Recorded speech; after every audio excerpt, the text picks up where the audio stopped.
everybody. Welcome back to Q-Tips. We are the Video Store Junkies, and we are back once again to bring you a few selections to watch during the month of April. And we're going to get right into it, and I will throw this to Paul. Oh, why? Thank you, Renee. So, I'm true crime is really popular right now, and I really don't like true crime things. It makes me feel just kind of gross and icky. But that said, and speaking of gross and icky, this one really kind of I ended up watching it, and I could not turn away. I don't think I learned anything new. I don't think I was really enlightened in any way at all, but I couldn't stop watching, and it's Quiet on the Set: The Dark Side of Kids TV on Max. Oh yeah, I mean, granted, okay, again, no surprises there. What? Kids and show business are abused? Yep. Nickelodeon was a terrible place to work. Yep. Oh yeah. Dan Schneider was a piece of shit. Yeah, pretty much. But and again, there's not a lot of really comes out in this. There's a couple bits in terms of like specifics on some people, but that's already hit the news anyway. So, in terms of who was abused but it was fascinating because when Shelly and I started dating, we would watch Nickelodeon back in like the late 80s. And then of course when we had kids, Nickelodeon was on all the time. And so a lot of the stuff, we watched these kids, and Drake and Josh was on all the time and things like this. And then you go back and go, oh, wow. Oh, it was pretty much a hellhole for anyone who worked there. So this docuseries on Max, Quiet on the Set, it's four episodes, and it's a lot of interviews directly with the former child stars, now older, or other people who worked there. And again, you're not really probably if you've been following Nickelodeon and Dan Schneider and the other people who there were a couple other people who were actually convicted of pedophilia. He never was even charged with anything, or even, and there's no real information about that comes out with him. He's just basically, he's a piece of garbage. But I could not look away. Oh my God. I felt so slimy afterwards.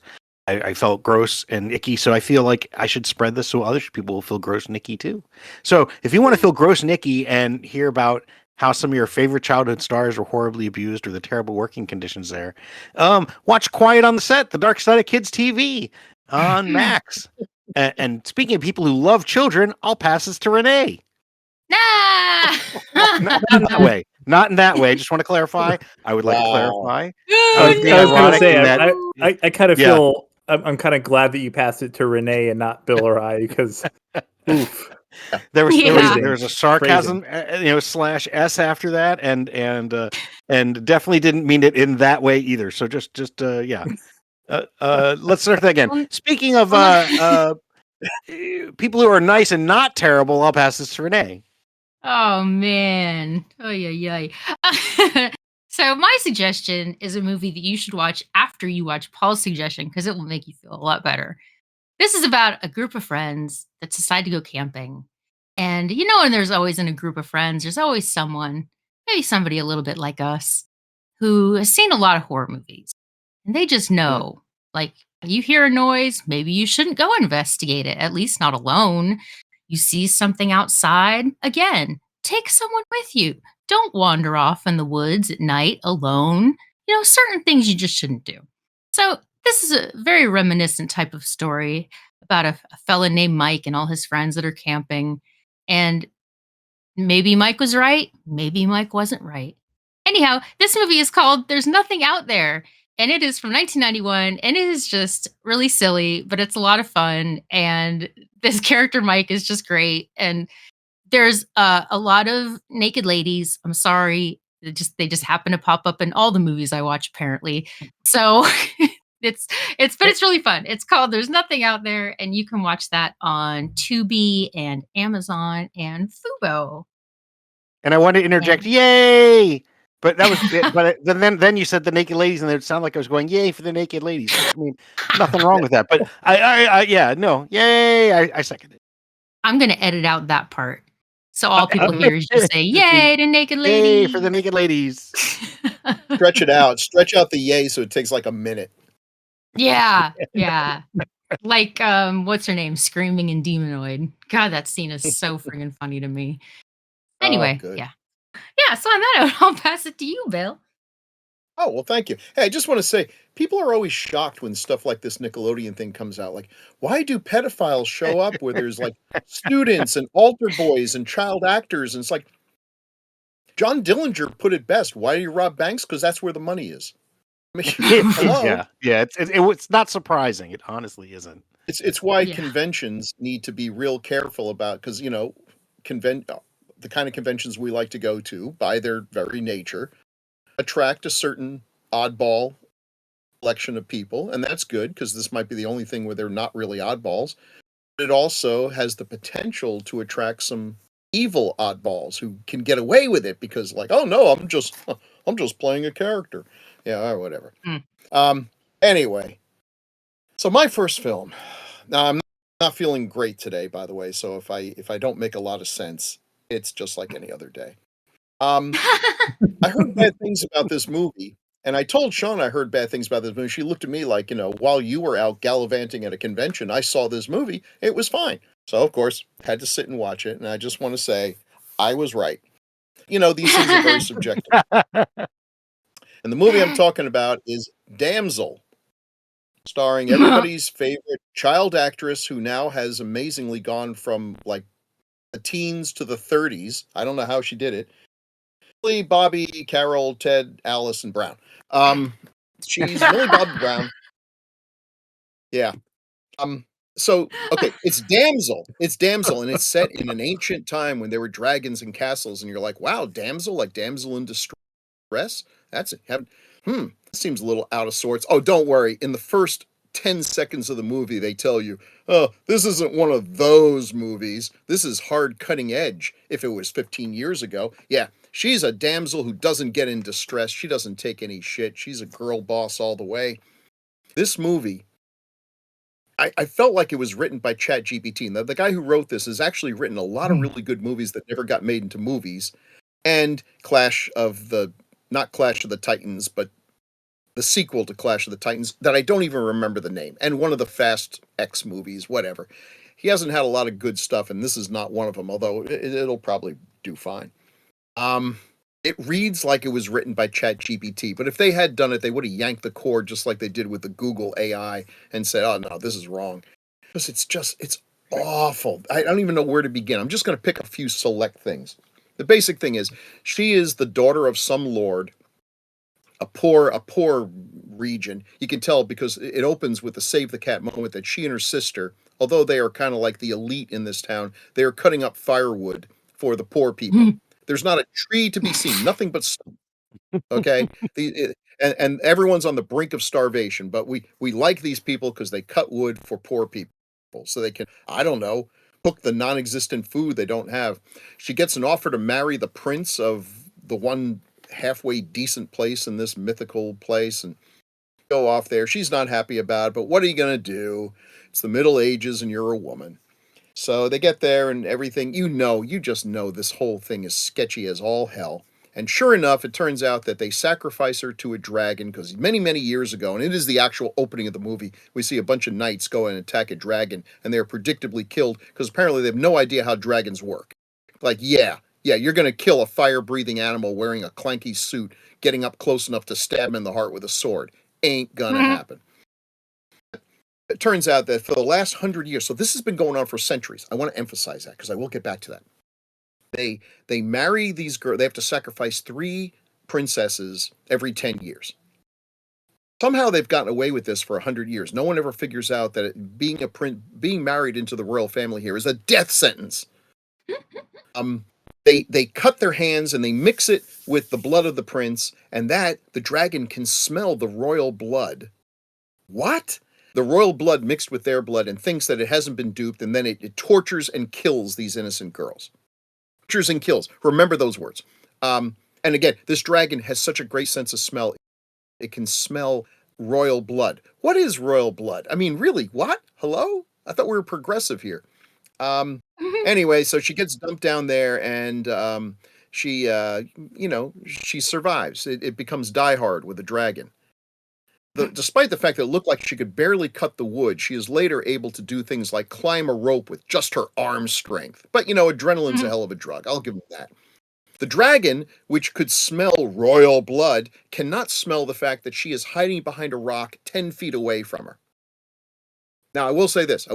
I like the dragon. The dragon's a cool design, different from the usual dragon designs. 4-legged, I kind of like that. It's more of a traditional old-school dragon. They don't really do much anymore. The voice acting on the dragon is excellent, and I want to give credit to that person. But I can't because they don't have anything listed here. Shora Agash Dashu. Oh, God, I'm just totally mangling this person's name. Agdashlu. Anyway, she's fantastic. Yeah, the dragon's a woman. Remember that. That's going to come in handy, too. Okay. I couldn't give a rat's ass about anything that's going on here. Every time I thought, well, they were doing something interesting, like this girl gets burned, pretty badly burned, but it's okay because there are magic glowworms that you rub on you and they heal your wounds. So, okay, that kind of takes away any real, yeah.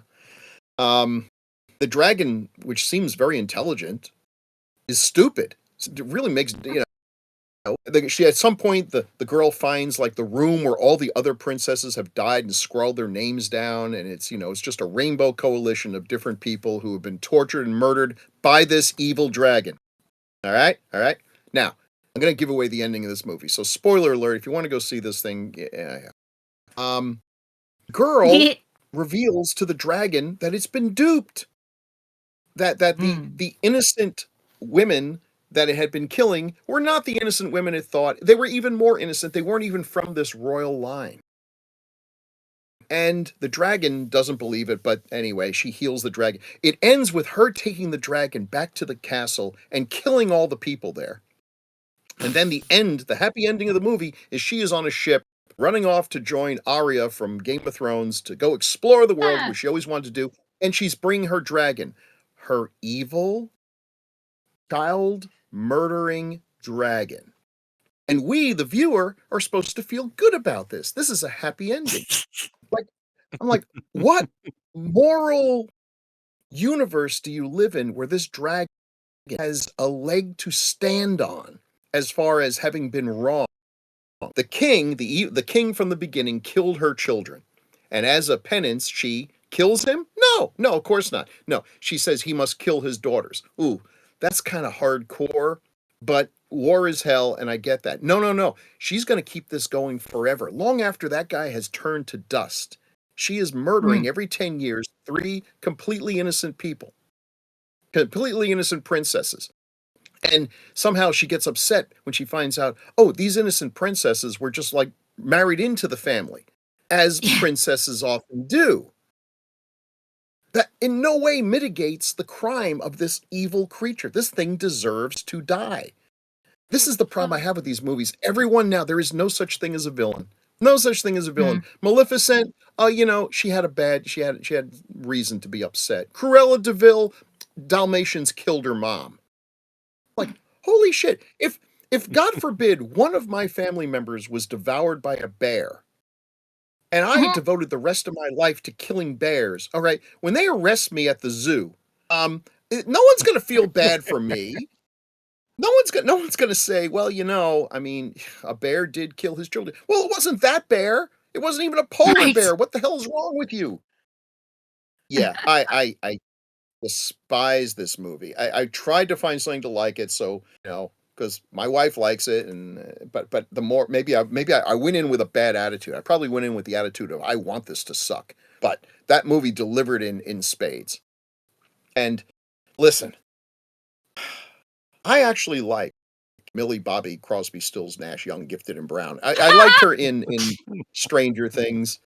But there's a weird thing about this. She's gone from being like a little kid, briefly, like you blinked your eyes and she was a teenager.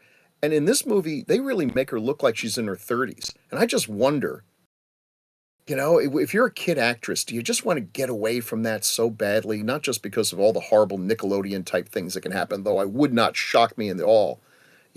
Her being the underage actress I imagine there was a lot of unpleasantness that was at least approached, hopefully not ever finished.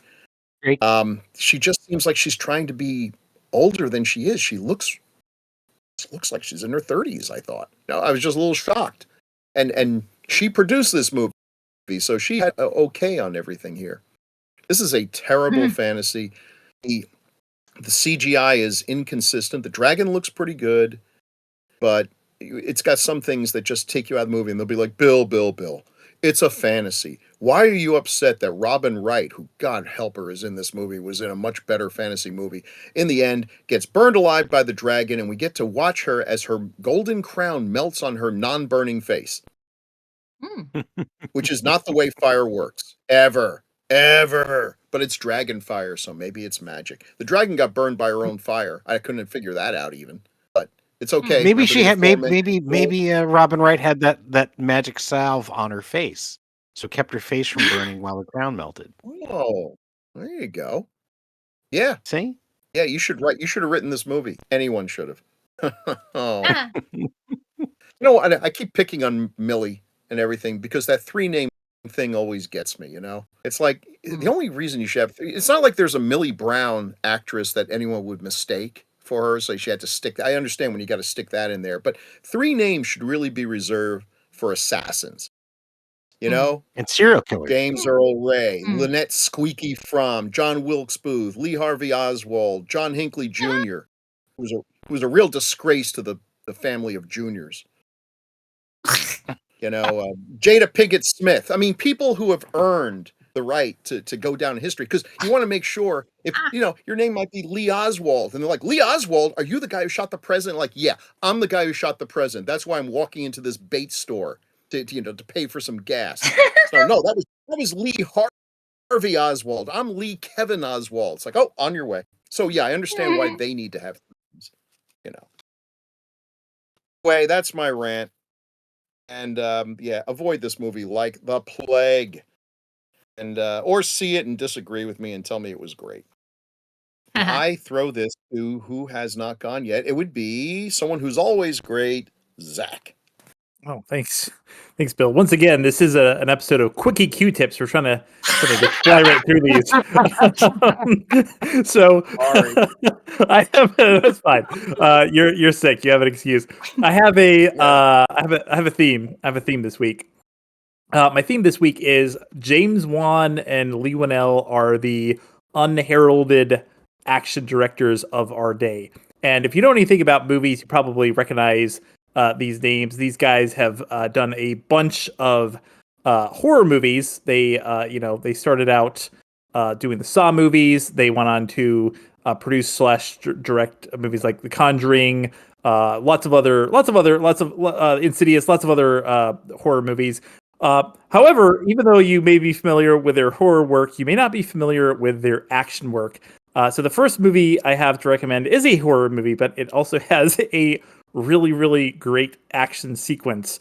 I don't know if I'd actually say that it's a great horror movie, but it's maybe a better action movie than a horror movie. I'm of course talking about 2021's *Malignant*, which is about a woman who, well, she's just trying to live her life. She's pregnant. She's happily married, or actually maybe not, because something happens that starts to trigger these visions. She starts having visions of these violent murders, and she's not sure what's going on. She's not sure how these visions or how these murders are connected to her. And let's just say that there is there's something. There's a twist here that's pretty goofy. If you're a fan of the Tales from the Crypt series, there's actually an episode of Tales from the Crypt that this basically just rips off. Which means it was probably a Tales from the Crypt comic at one point, but whatever.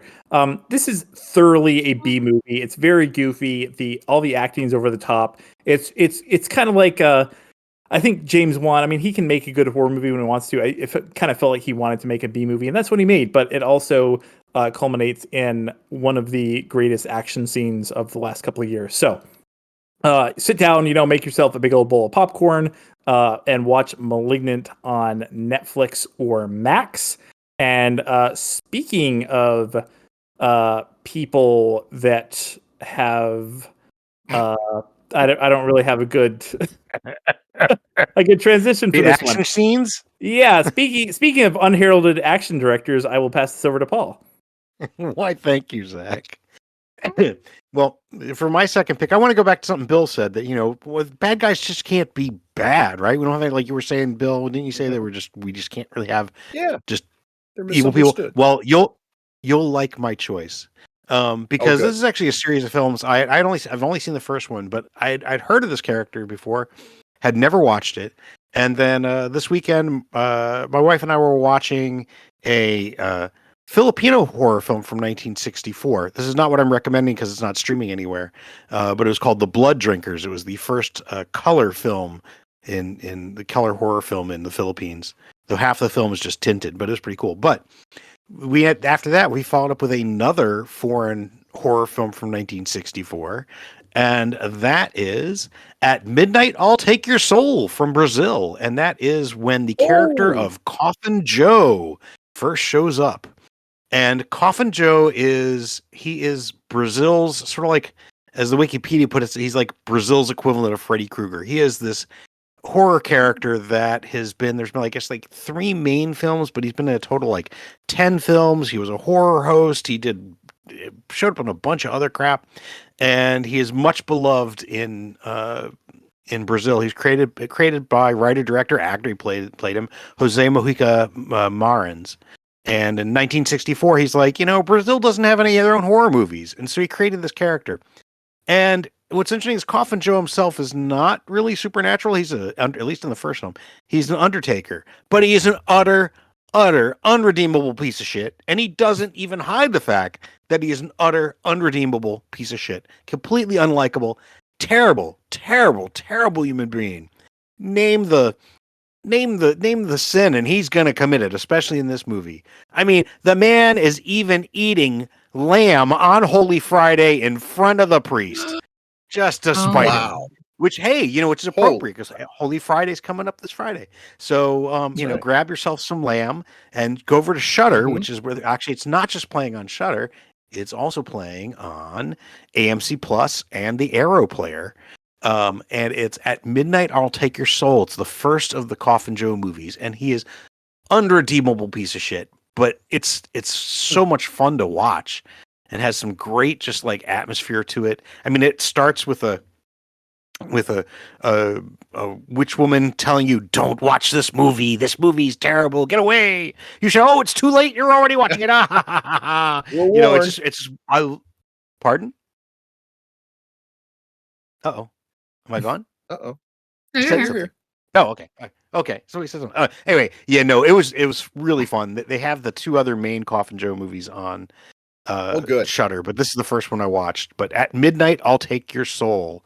And like I said, it's the first time I saw it. I've heard so many things about him, and it's just this amazing character because he's an undertaker who's a piece of garbage, absolute piece of garbage. And needless to say, he gets his just desserts, but apparently they weren't 2 just desserts because he made it back for 2 more movies and like 7 other movies and TV shows and God knows what else and comic books and So there you go. So Coffin Joe, At Midnight, I'll Take Your Soul on Shudder. But speaking of somebody who's not a piece of shit, I'll pass this to Renee. Thank you. Yeah, was that a better transition? Yeah, I tried. Awesome. It's really, I liked it. Yeah, good. Oh, and that's very actually that could help describe also the movie that I'm going to suggest because I mean it is not a piece of shit. It's not great, but it's not terrible. It's just very unique. Okay, so this movie is about an astronaut named Steve. And he survived a terrible accident. And unfortunately, yeah. Unfortunately, he woke up in the hospital and he was melting. And Oh boy. he's being taken care of by his friend, Dr. Ted Nelson. And things are just not going well for Steve. Poor Steve. He's just really going through it. And this movie is called The Incredible Melting Man. Yeah. I was going to say, this movie sounds incredible. Okay. So, all right, listen. It's not good, but it's not like it's just so different. And there's some shots. Oh man, I wish I had taken a clip. I was trying to find this so I could like grab this clip for you guys of some dialogue where they're like, "Hey, Steve escaped from the lab. Oh, do we have any crackers?"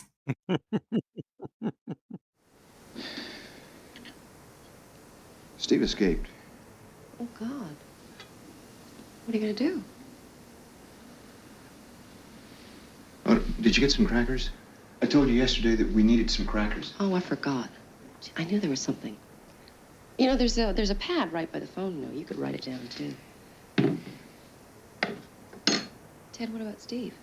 So, we don't have any crackers? Ted, Steve. Steve? I've got to go out and find Steve. Why you? Because nobody else is supposed to know. Not even you, so please don't forget that fact when the general gets here. That's all I'd need. How are you going to find him? I can use the Geiger counter. I can follow his trail with it. Geiger counter? You mean he's radioactive? Just a little bit. Just a little? The shots are really bizarre, like full on, like right in somebody's face, just when they're having a regular conversation. It's just so strange. But the makeup on the melting man is great. It really is nice and goopy and melty. Wow. But such an odd movie. And I think that people should watch it just to watch it and just capture the oddness of it and about how a man gets really mad when his boss hangs up on him twice. Just so bizarre.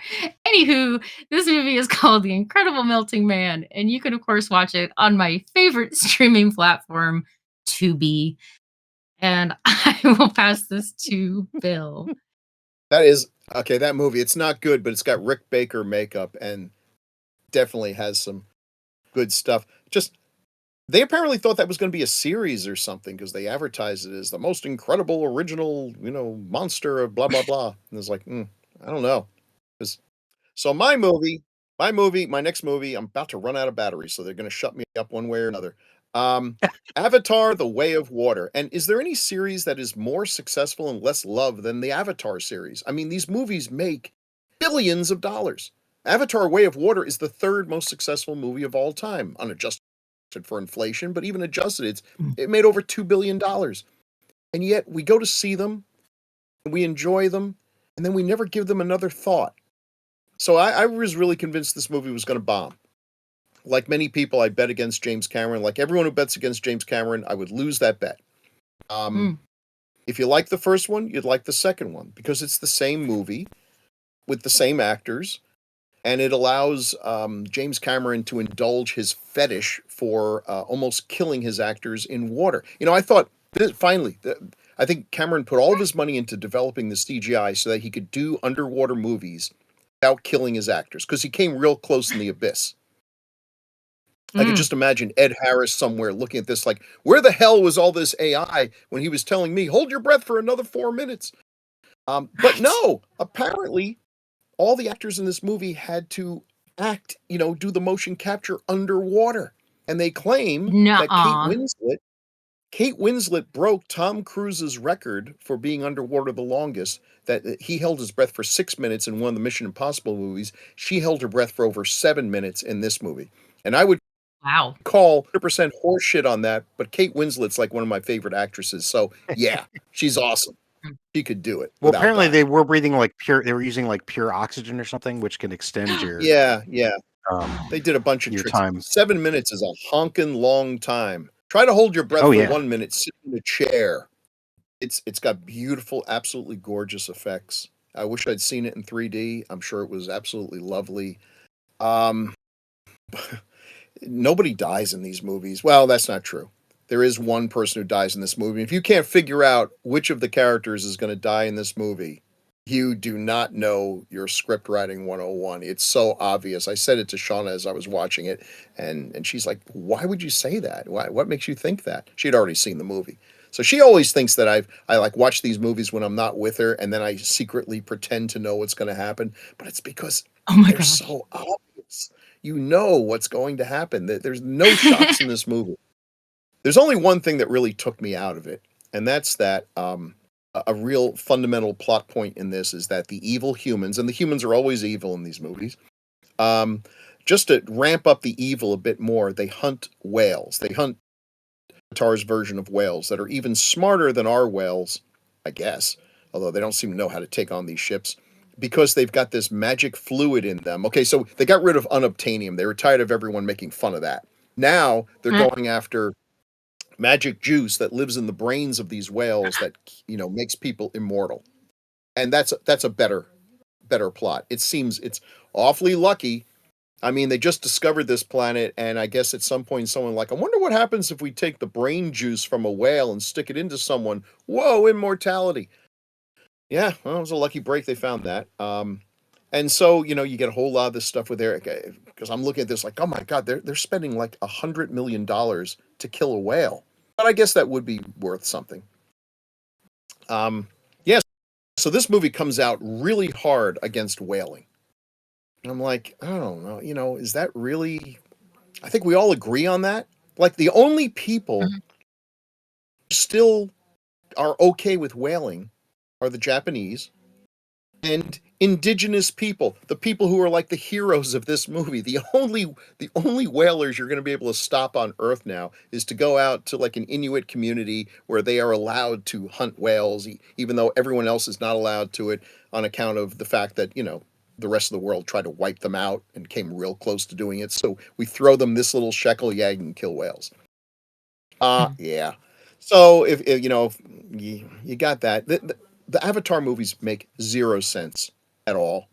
They're trying to kill these primitive people who use bow and arrows. Yeah, they're tall. They're bow and arrows. They could nuke them from orbit. And in fact, that's kind of the opening of the movie. They do kind of like the place that the Avatar movie, that the setting for the last one, they just come down and say, yeah, we're setting everything on fire. Screw you. Get out of here. And it works. So I don't know why it doesn't work when they go to the islands. It's like, I think the burning them from orbit is still a viable option. But we're going to get 2 or 3 more of these, so somehow it's never going to occur to them. And look, you know what you're getting with an Avatar movie. It's fun. It's good. It's nice seeing some of the characters come back, even the ones who are dead. And if you're surprised by anything that happens in this movie, God bless you, you sweet summer child. But hey, it's popcorn movie. Hey, make a big bag of popcorn, because I think I'm guessing here it was 3.5 hours long or something. 192 minutes. Oh my God, I was being sarcastic. 192 minutes is pretty darn close to 3.5 hours. Oh my God.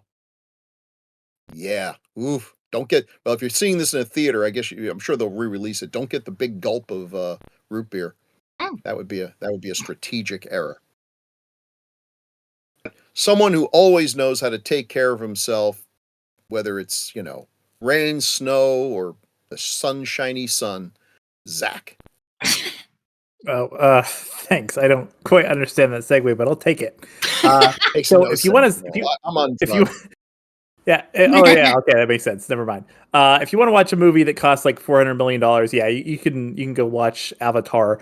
If you want to watch a science fiction movie that probably cost about as much as Avatar spent on craft services in 1 week, you can check out my second recommendation. I should mention, by the way, my first recommendation was written and directed by James Wan. My second recommendation is the Leigh Whannell installment in this series of mine, because I am talking about 2018's Upgrade, which is about a guy who he gets mugged and he gets beaten up real bad and he gets paralyzed. And, life's pretty bad until a billionaire techno genius comes to him with an offer. We can put an artificial intelligence into your brain that will control your body and give you the use of your limbs back. And of course, he says yes. Little does he know that this AI is basically programmed to protect him at all costs which turns him into a kung fu killing machine. And I gotta say, once again, I can't really say anything about Malignant without spoiling the action scenes. And this one I can because it's part of the plot. But so the star of this movie, Logan Marshall Green, I give him huge props for this movie because for the fight scenes in this movie, because the premise is basically this AI is kind of hijacking his body to fight, and the fight scenes are really well done, really well choreographed, really fast, really intricate. But he basically the AI is just using his body as a puppet, and so he's basically totally emotionless. Or sometimes he's like talking to the AI, trying to tell it to stop. So he's not showing really any like exertion or any emotion as he's performing these incredible fight scenes. So I really liked it just because it was kind of an original premise for an action film. Probably a better film overall than Malignant. It's still kind of a B movie, but I'd say it probably holds up better just end to end. But yeah, so Upgrade is playing on Max, and I think that's the last recommendation of the week. Ta-da! Yay! You gonna sing us out? Yeah, our mini cast took 47 minutes. Who's to blame? Renee, Dang Jeez. it! Renee. so talky. Yeah. Magnificent. You've never seen anything till you've seen the sun through the rings of Saturn. Astronaut Stephen West was returning from outer space. But something terrible had happened. Remember now, his mind is so completely decomposed. We've got to find him. He's gonna need human cells to live on. Stephen West had turned into the Incredible Melting Man. And the more he kills, the longer he's going to live.